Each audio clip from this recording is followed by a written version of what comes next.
Kak Nada, buka kelas ekspor dong. Banyak banget pertanyaan dari kalian yang meminta aku untuk buat kelas ekspor. Daripada aku buat kelas ekspor, yuk kita belajar ekspor bareng. Hai, aku Nada Nalida yang kalian kenal bisa kirim ratusan kontainer di umur 21 tahun. Kali ini, untuk kalian semua yang udah beli e-booknya di link TikTok atau di link YouTube aku, kalian bisa buka buku ini. Kali ini aku mau bahas bab pertama, yaitu pengertian tentang apa sih itu ekspor. Jadi ekspor itu dimana barang kita keluar dari area pabean. Area pabean baik itu jalur darat, laut maupun udara. Jadi ketika barang itu keluar dari batas zona pabean, itu yang dinamakan ekspor. Misalkan kita menjual jasa atau menjual barang kita ke negara lain untuk mendapatkan suatu keuntungan, itu yang namanya ekspor. Dan step-step apa sih yang ada di buku ini? Oke, skema yang aku pakai di e-buku kali ini yaitu riset produk, cari supplier, bikin perusahaan, cari buyer, dan cara ekspornya seperti apa. Step-step ini nggak boleh kalian skip, karena buku ini nggak ada halamannya, jadi kalian nggak bisa skip langsung ke halaman selanjutnya, ke halaman 11 atau ke halaman 20. Karena langsung buku ini to the point ya. Untuk kita para Gen Z yang butuh satset, buku ini adalah salah satu jawabannya. Karena aku udah ngebaca polanya Gen Z yang males bawa buku tebel banget atau males baca buku karena banyaknya dari kita itu yang pinginnya itu simple, nggak dibawa kemana-mana. Nah, ini kenapa bisa bentuk buku? Karena ini ada 4 orang nanti yang aku giveaway, dan aku harap kalian salah satu pemenang dari buku fisik ini. Dan untuk kalian bisa langsung check out aja e-booknya di link yang udah aku taruh di Instagram maupun TikTok aku. Oke, kita skip ke riset produk. Oke, banyak yang nunggu sempurna dulu baru mulai ekspor, padahal yang dibutuhin cuman produk yang ada, kemauan belajar dan niat. Ya, jadi kalau misalkan ditanya ekspor apa yang paling penting Kak, buyer atau supplier? Banyak banget soalnya pertanyaan tentang itu. Kak, ekspor itu yang penting mana? Supplier dulu atau buyer dulu? Kalau aku sejauh ini akan bilang supplier dulu. Karena kalau kalian udah mencebur di dunia buyer, kalian akan tahu berapa kuantiti yang mereka punya. Dan mereka itu nggak minta 1-2 ton aja. Bahkan mereka itu butuh hingga ratusan ton. Tapi tergantung, sekali lagi tergantung komoditinya. Kalau komoditi kalian kayak perhiasan, vanili bean, itu mungkin nggak 1 kontainer, tapi nilai 1-2 kilonya itu seperti harga 1 kontainer. Atau bahkan profit kalian itu lebih besar daripada mereka yang kirim 1 kontainer. Tapi aku mau bahas ini untuk pengiriman yang 1 kontainer. Oke, langsung kita ke ini. Bagaimana cara kerja ekspor? Yang pertama, punya produk atau kerjasama dengan supplier. Nah, ini yang biasanya kalian pertanyakan.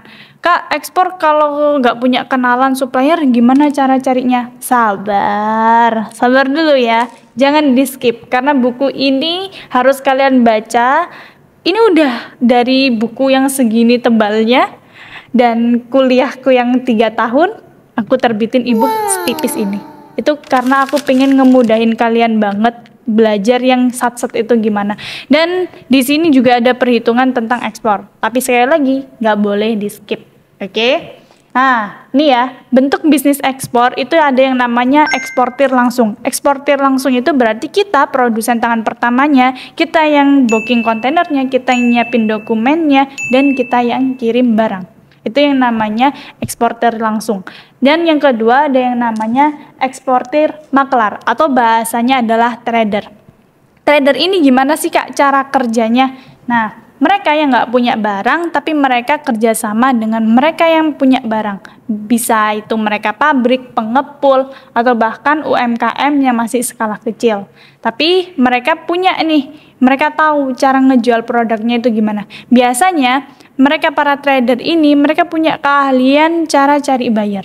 Nah, itu nanti akan menjadi question juga buat kalian. Gimana sih Kak caranya cari buyer? Sekali lagi aku akan jawab, sabar dulu ya. Semua ada di e-book ini. Tapi kalian harus belajar step-stepnya mulai dari 0 sampai tuntas.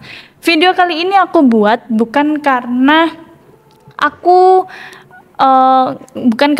pengen ngajarin kalian aja. Tapi aku pengen kalian itu tahapannya itu benar. Karena pertanyaan kali ini itu sering kali dipertanyakan berulang-ulang, kayak gimana sih Kak stepnya cara cari bayar dan lain-lain. Dan karena kebetulan aku basicnya kuliahnya di jurusan perdagangan internasional wilayah ASEAN dan RRT, ya udah aku memutuskan untuk bikin ebook dan langsung ngajarin kalian. Kanada nggak punya kelas ekspor atau nggak punya bisnis komunitas ya, tapi Kanada punya yang namanya private one-on-one. Dan untuk kalian semua yang mau private one-on-one, langsung aja DM Kanada secara resmi atau hubungin nomor WhatsApp yang udah tertera di link yang ada di bio TikTok dan Instagram. Oke, step selanjutnya, eksportir UMKM, yaitu pelaku usaha kecil yang menjual ke luar negeri. Misalkan kalian UMKM jualan apa ya? Misalnya ini kalian punya kopi, tapi yang udah dijadikan bubuk, tapi skalanya masih kecil. Nah, kalian tuh juga bisa loh kirim tanpa satu kontainer. Kalian bisa kirim cuman 1 kardus, 2 kardus, 3 kardus. Kalian bisa kirimnya lewat apa? Kalian bisa kirim lewat JNT, JNE, DHL, seperti itu. Terus ada yang namanya eksportir dropshipping. Bekerja sama dengan pabrik, kamu hanya ngurus bayar dan dokumen. Jadi eksportir makelar sama dropship itu hampir sama. Sebutannya mereka yaitu trader. Dan biasanya para trader itu mereka nggak jual satu komoditi, mereka jual banyak komoditi. Tapi aku nggak saranin buat kalian yang mau mulai bisnis ekspor ini banyak komoditi. Jadi misalkan kalian punya banyak opsi ya, supplier seafood, supplier rempah-rempah. Kalian harus perhatikan dua produk itu punya produk turunannya. Misalkan seafood itu banyak, ada udang, ada tuna, ada lobster. Nah, kalian mau yang di mana? Karena 3 itu masih punya produk turunannya. Lobster itu masih ada yang namanya lobster pasir, lobster mutiara, lobster sleeper. Udang itu ada udang gala, ada udang black tiger, ada udang fanami. Terus tuna itu banyak, ada yang tuna hulron, tuna loin, tuna saku, tuna stick, banyak banget. Dan mereka semua itu beda pasar, beda segmen. Perhatikan sekali lagi. Oke. Produk apa yang biasa diekspor ke dari negara Indonesia? Banyak banget, bisa dari CPO, terus kalian bisa ekspor kopi, rempah-rempah, furniture, itu tadi ya aku jelasin. Kalau misalkan kalian main rempah-rempah, perhatikan rempah-rempahnya apa. Rempah-rempah cengkeh kah, lada kah, kapulaga kah. Jangan ambil semua jenis rempah-rempah.